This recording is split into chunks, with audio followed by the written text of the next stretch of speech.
Hello, friends. This is Dave Hurwitz, executive editor at ClassicsToday.com, here with the review you've all been waiting for. It is the Beethoven Symphonies, conducted by Nézet-Séguin. Sorry, that's Yannick Nézet-Séguin. But whatever you call them, they're not very good. I mean, we knew this. I don't like to prejudge things. I truly don't. And the truth is, Nézet-Séguin is a conductor of considerable ability. Just ask him; he'll tell you. And he has a radio show here, actually, on WQXR. It's like Sundays with Yannick, in which Yannick shows up and talks about himself with extreme enthusiasm.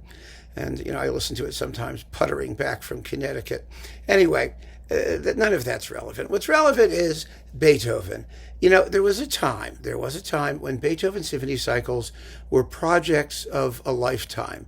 They occurred over a period of years, one or two symphonies at a time. Of course, this was determined by the playing capacity of the LP rather than, the CD, which allows you to do some more. But still, I just think that when you just whip off a Beethoven cycle, as happened here, there is a tendency toward excessive haste, towards sameness, all of which tell. And the sad thing about this is that I really believe, listening to this, the evidence says to me that this guy has a decent Beethoven cycle in him somewhere. If he gives it time, if he allows his conceptions to mature, this just isn't it. Because in today's world, recordings no longer represent the result of years of reflection and performance of the great masterworks of musical art. They represent whatever the guy did on the day, and he may do the same thing or he may do something different the next day, and that's about how much value his thoughts have here. Now, these are basically, you've got the Chamber Orchestra of Europe, right? So that's Harnoncourt's band that he did his Beethoven cycle with, for the most part rather more successfully, except for the Pastoral, which was just odious, as we all agree. But in this particular effort, first of all, the thing I noticed, initially, was the very unflattering sonics. The recording is quite dry and lacking in body and in tactile feeling. When the brass and percussion, the timpani and the winds are all playing, and there are these fortissimos that kind of leap out at you aggressively, but otherwise everything occurs at a kind of bland, mezzo, not very interestingness. And that's not, I don't think that's Yannick's fault. I really don't. I think that's the engineering, which is just subpar in my view. It really is. But even so, let's leave that aside, because you can certainly hear what they're doing. These chamber orchestra performances are not as desiccated, for example, as the recent Jordi Savall or some of these other teeny tiny pint-sized Tempest in a Teapot period instrument groups. He does let them play out, and they do.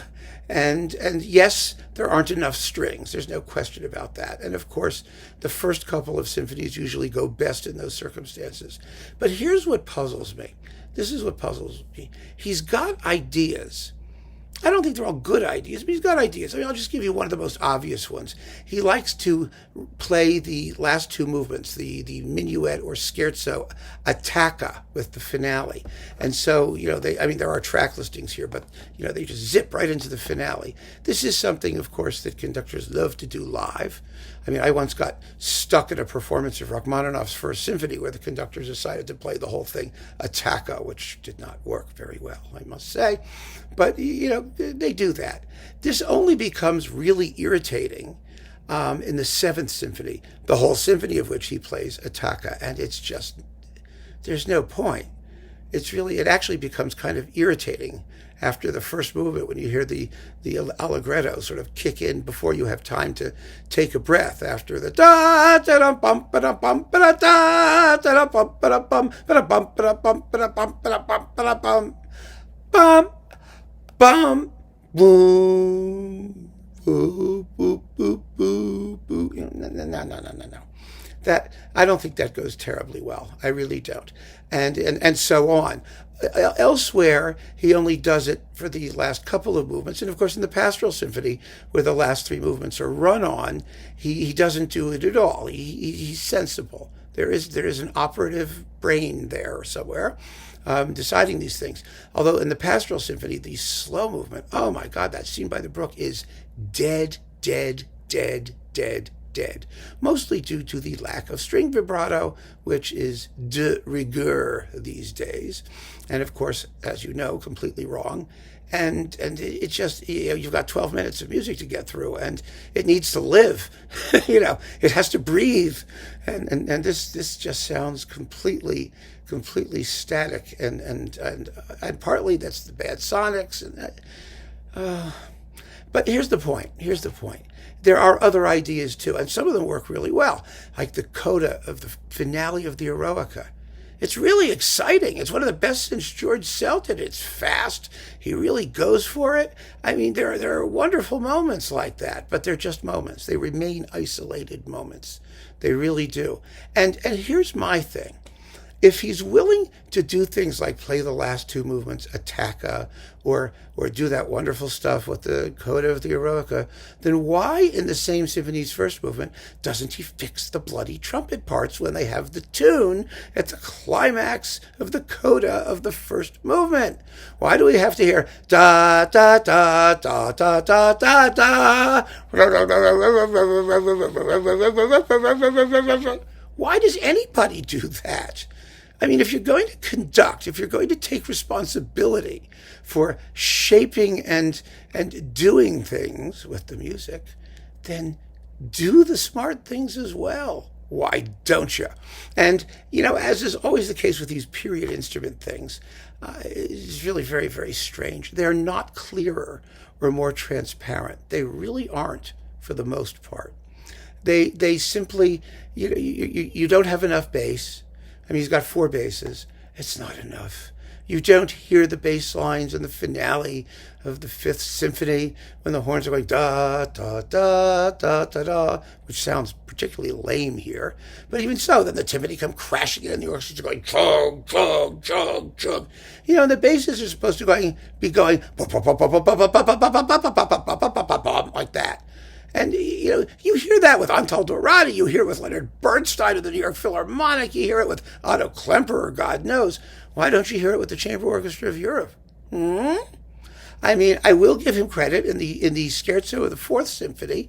You do hear the antiphonal ba da da da da da da do do do do do do do do do do do. You hear the bass line there. Good for him. So, like I said, he gets some bits and not others. Aside from the irritating seventh, eighth, well, we've sort of covered most of the symphonies, haven't we? It only remains to talk about the ninth. Yeah, well, okay. It's not terrible. Again, you've got a 15-minute slow movement, which is a good idea. It's not the shortest movement in the entire symphony. It could also benefit from a vastly richer string sound. And you do have in the finale a bass or baritone or whatever the heck he is. What's his name here? His name is Florian Busch, who's just awful. Oh my goodness, it's like Jerry Lewis sings Beethoven's Ninth. I mean, I wouldn't even wear a tie for that. I mean, I couldn't. I just couldn't. It's not. It's awful. It's oh, Freund, dieser Turner. I mean, it's terrible. And I must say, the big selling point for this, and this just blew my mind, I have to tell you, I was completely flabbergasted, is the new complete Beethoven edition, the text of the Ninth, including, for example, an only recently discovered contrabassoon part. Oh, God. And you hear it, and the last thing in the world I want to hear is a contrabassoon part. I mean, you must be joking. I mean, really, who cares? And beyond that, the revolutionary nature of the recently discovered contrabassoon part, you read in the note, which is all about the contrabassoon part, by the way. I'm not kidding. the notes go on and on and on about the musicological discovery of the contrabassoon part and how thrilling that is. You read that actually the rediscovered contrabassoon part is a reconstruction. They didn't even rediscover it. All they know is that Beethoven had a note where he said to someone, use this contrabassoon part attached. Well, it wasn't attached, so they made it up, or something like that, or they dug it around from all these other sources. I mean, oh no. Are we really operating at that level of trivia? I mean, it's really very funny. It should not even say, Nazgul Yannick Nézet-Séguin here. It should say contrabassoon, the Beethoven symphonies, because that's the star. The star of the show is the contrabassoon. And, when you're operating at that level of completely irrelevant, trivial detail, then keep on listening, friends. Thanks for joining me. Take care.